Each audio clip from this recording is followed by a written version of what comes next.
Noong Martes, higit sa 60 barkong Tsino ang naobserbahan sa Escoda Shoal, na kilala rin bilang Scarborough Shoal, sa kanlurang bahagi ng Philippine Sea. Ang Escoda Shoal ay hindi lamang mahalaga dahil sa mga yaman nito, kundi pati na rin sa estratehikong posisyon nito sa West Philippine Sea. Isang lugar na puno ng geopolitical tensions at likas na yaman. Ang pagtaas ng presensya ng mga barkong Tsino sa lugar ay nagbigay ng bagong dimensyon sa patuloy na tensyon sa rehiyon na nagpapatunay sa pagtaas ng kontrol ng Tsina sa mga disputed na lugar sa karagatan. Ang Escoda Shoal, na matatagpuan mga 220 kilometro kanluran ng Zambales, ay isang coral atoll na kilala sa kanyang mahusay na fishing grounds. Ito ay bahagi ng mga teritoryong inaangkin ng Pilipinas, ngunit patuloy na binibigyang diin ng Tsina ang kanilang claim sa lugar sa kabila ng mga international norms at agreements.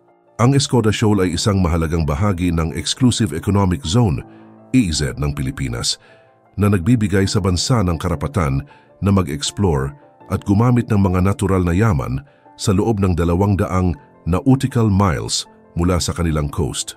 Ang presensya ng mga barkong Tsino sa Escoda Shoal ay binubuo ng 3 pangunahing grupo: maritime militia vessels, coast guard ships at barko mula sa People's Liberation Army Navy, PLAN.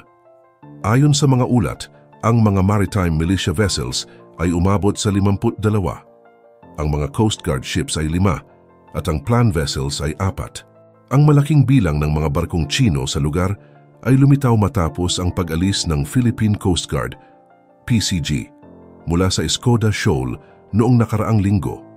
Ang BRP Teresa Magbanua, isang pangunahing barko ng PCG, ang umalis mula sa lugar na nagbigay daan sa pagdami ng mga barkong Tsino. Ang BRP Teresa Magbanua ay isa sa mga pangunahing asset ng PCG na ginagamit para sa maritime patrol at proteksyon ng mga teritoryo ng Pilipinas. Ang barkong ito ay may mahalagang papel sa pag-monitor ng mga aktibidad sa EEZ at pagtugon sa mga maritime incidents. Ang pag-alis ng BRP Teresa Magbanua ay nagdulot ng pagkakataon para sa mga barkong Tsino na makapagsagawa ng mas malawak na operasyon sa Escoda Shoal na nagpapakita ng kanilang intensyon na palakasin ang kanilang kontrol sa lugar. Ano na nga ba ang mga susunod pang mangyayari? Tuluyan na bang mapupunta ang Escoda Shoal sa China? Ang maritime militia vessels na naobserbahan sa Escoda Shoal ay bahagi ng estratehiya ng China upang ipakita ang kanyang presensya sa mga disputed areas.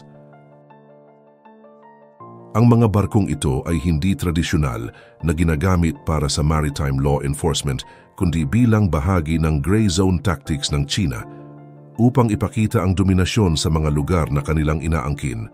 Ang mga maritime militia vessels ay karaniwang mas maraming bilang ngunit hindi kasing advanced sa teknolohiya kumpara sa ibang mga barko. Ang kanilang pangunahing layunin ay upang magpatibay ng presensya sa lugar at magdulot ng psychological impact sa ibang bansa. Sa pamamagitan ng pagdami ng mga maritime militia vessels, ang China ay nagmumungkahi na ang kanilang presensya sa Escoda Shoal ay hindi lamang isang pansamantalang hakbang, kundi isang bahagi ng kanilang long-term strategy upang isecure ang kanilang claims sa mga disputed na teritoryo. Ang malaking bilang ng mga barkong ito ay nagdadala ng tensyon sa mga lokal na mangingisda na umaasa sa Escoda Shoal para sa kanilang kabuhayan. Ang kanilang operasyon ay nagiging hadlang sa mga lokal na aktibidad sa dagat na nagpapakita ng pag-ibig ng China sa pag-aangkin ng mga natural na yaman ng lugar. Ang mga Coast Guard ships na naobserbahan sa Escoda Shoal ay 5 barko mula sa China. Ang mga barkong ito ay may kakayahang magsagawa ng maritime patrols at rescue missions na nagpapalakas sa kakayahan ng China na manghimasok sa mga operasyon ng ibang bansa sa lugar. Ang kanilang presensya ay nagdadala ng added layer ng control na maaring magdulot ng hadlang sa mga lokal na mangingisda at iba pang maritime operations. Ang Coast Guard ships ng China ay may mga advanced na kagamitan tulad ng radar systems at communication tools na nagbibigay daan sa kanila na magsagawa ng epektibong surveillance at maritime patrols. Ang kanilang kakayahan na magpatrolya sa lugar ay nagbibigay sa China ng advantage sa kontrol ng mga disputed na teritoryo na maaaring magdulot ng panganib sa mga lokal na aktibidad at magpataas ng tensyon sa rehiyon.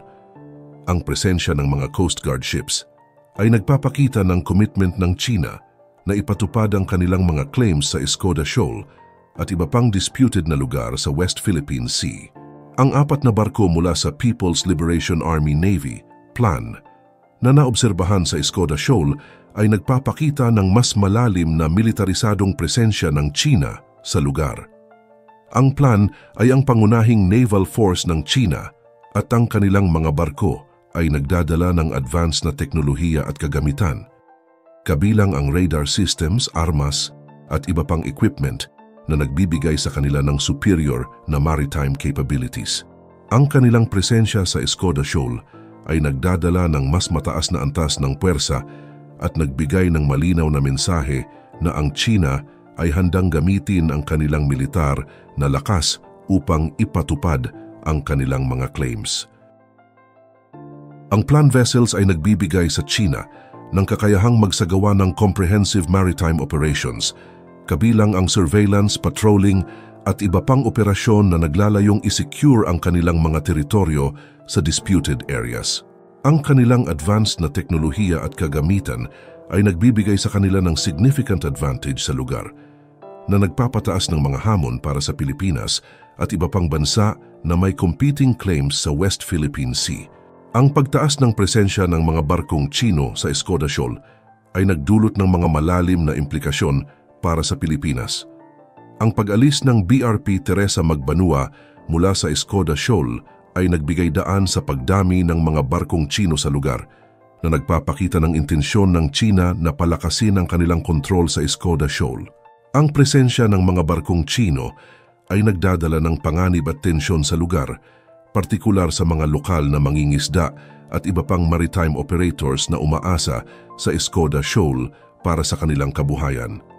Ayon kay Rear Admiral Roy Vincent Trinidad, bagaman tumaas ang presensya ng mga barkong Chino, hindi pa rin kontrolado ng China ang Escoda Shoal. Ang Pilipinas ay patuloy na nagmamatiyag sa lugar sa pamamagitan ng iba't ibang pamamaraan. Ang monitoring ng lugar ay hindi lamang nakasalalay sa pisikal na presensya ng mga barko, kundi sa paggamit ng advanced na teknolohiya tulad ng satellite imagery at aerial surveillance. Ang paggamit ng mga makabagong teknolohiya ay nagbibigay sa Pilipinas ng kakayahang magkaroon ng real-time na impormasyon tungkol sa sitwasyon sa Escoda Shoal. Ang satellite imagery ay isang mahalagang tool para sa Pilipinas upang mapanatili ang monitoring sa Escoda Shoal kahit na walang pisikal na presensya ng mga barko ng Coast Guard sa lugar. Ang mga larawan mula sa satellite ay nagbibigay ng detalyadong impormasyon hinggil sa presensya ng mga barko at iba pang mga kaganapan sa dagat.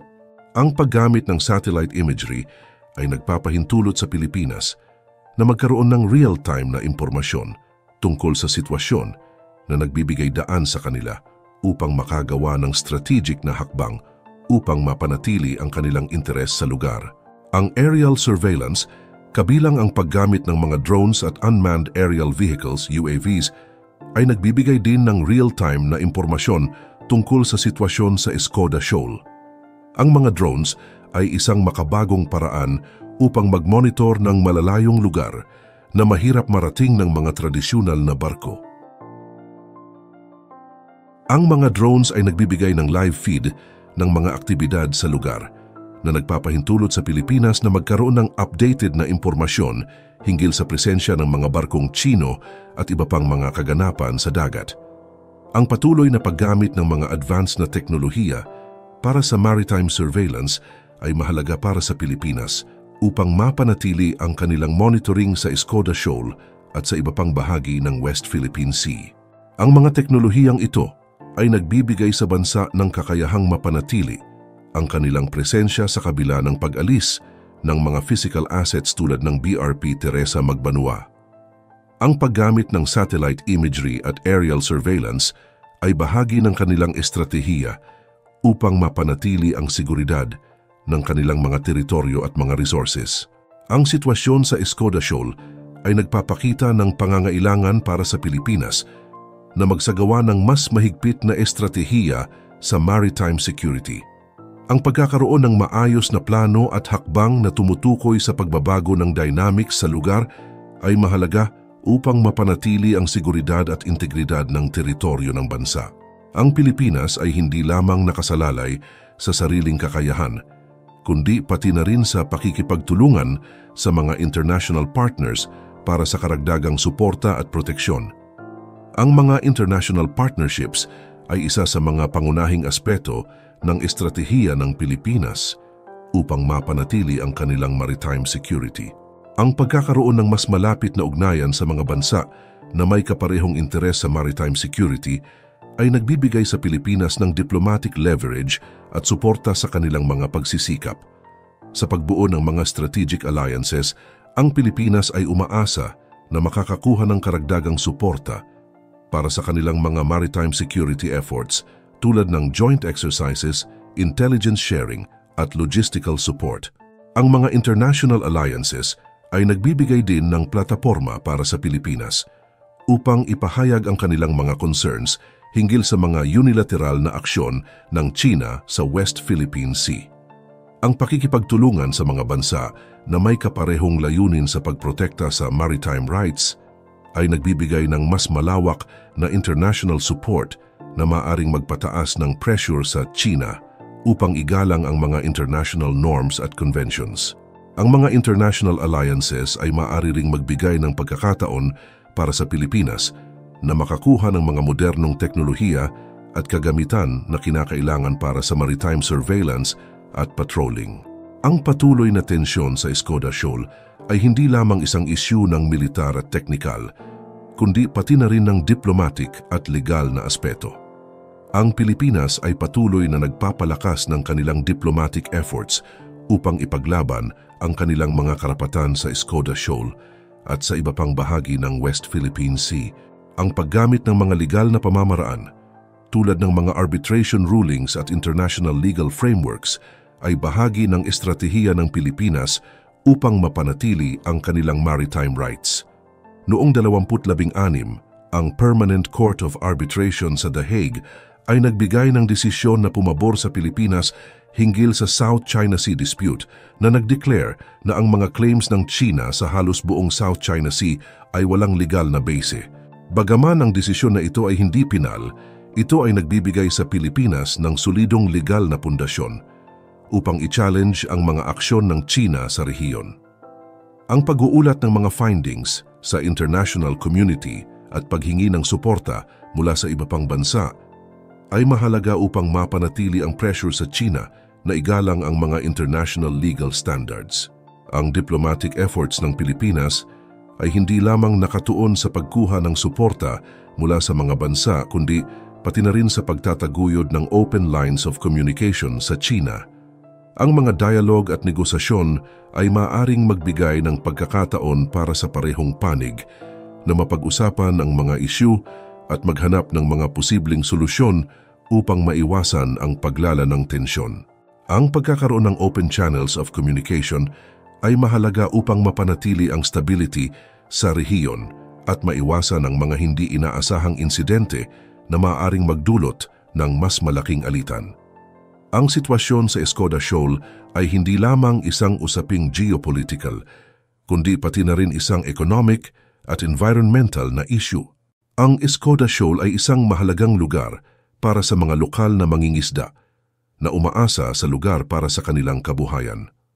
Ang pagdami ng mga barkong Chino sa lugar ay nagdudulot ng mga hadlang sa kanilang traditional fishing grounds na maaaring magresulta sa pagbaba ng kanilang kita at pagtaas ng mga pagsubok sa kanilang kabuhayan.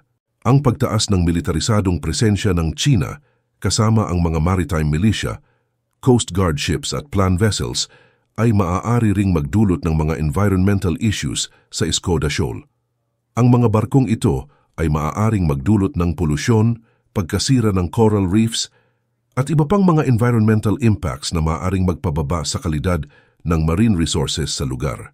Ang pagkasira ng natural na yaman ay maaaring magkaroon ng long-term effects sa marine biodiversity at sa sustainability ng fisheries sa rehiyon.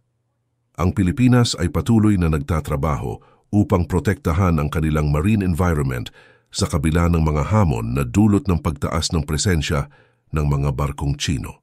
Ang mga hakbang tulad ng environmental monitoring at conservation efforts ay mahalaga upang matiyak na ang natural na yaman ng Escoda Shoal ay mapanatili sa kabila ng patuloy na tensyon sa lugar. Ang pagbuo ng mga policies at regulations na naglalayong protektahan ang marine environment ay bahagi ng estratehiya ng Pilipinas upang mapanatili ang sustainability ng kanilang marine resources. Ang sitwasyon sa Escoda Shoal ay nagpapakita ng pangangailangan para sa Pilipinas na magkaroon ng long-term strategic planning para sa kanilang maritime security. Ang pagbuo ng mga comprehensive strategies na sumasaklaw sa iba't ibang aspeto ng maritime security, mula sa technical na monitoring hanggang sa diplomatic efforts at international cooperation, ay mahalaga upang mapanatili ang seguridad at integridad ng teritoryo ng bansa.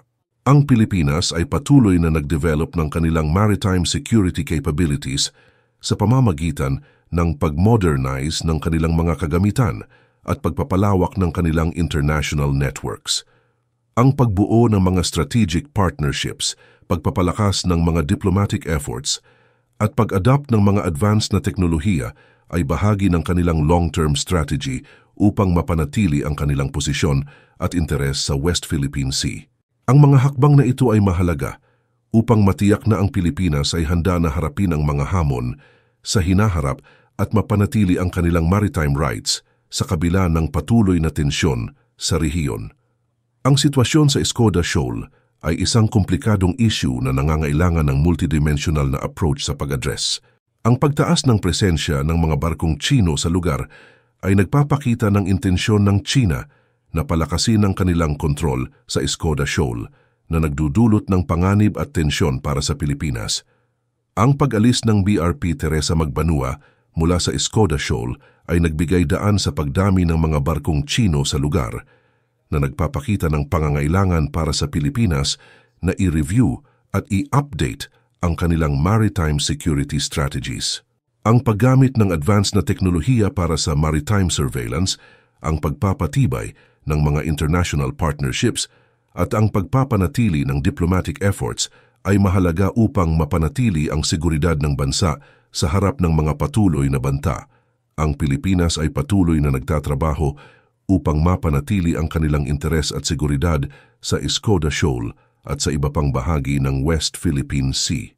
Ang sitwasyon ay nagbibigay diin sa kahalagahan ng pagkakaroon ng maayos na estratehiya at comprehensive na plano upang mapanatili ang integridad ng teritoryo ng bansa at maprotektahan ang kanilang mga maritime rights sa kabila ng mga hamon na dulot ng patuloy na tensyon sa rehiyon. Ang Escoda Shoal ay hindi lamang isang lugar sa mapa, kundi isang sentro ng geopolitical dynamics na may malalim na epekto sa seguridad ng bansa at sa relasyon nito sa iba pang mga bansa sa rehiyon. Ang patuloy na pagsubok ng Tsina na palakasin ang kanilang presensya doon ay nagpapakita ng kanilang determinasyon na ipatupad ang kanilang mga territorial claims sa kabila ng mga international norms at conventions. Sa kabila ng mga pagsubok, ang Pilipinas ay nananatiling determinadong ipaglaban ang kanilang mga karapatan at mapanatili ang kanilang maritime security sa pamamagitan ng modernisasyon ng kanilang mga kagamitan, pagpapalawak ng kanilang international networks at pagpapalakas ng kanilang diplomatikong pagsisikap.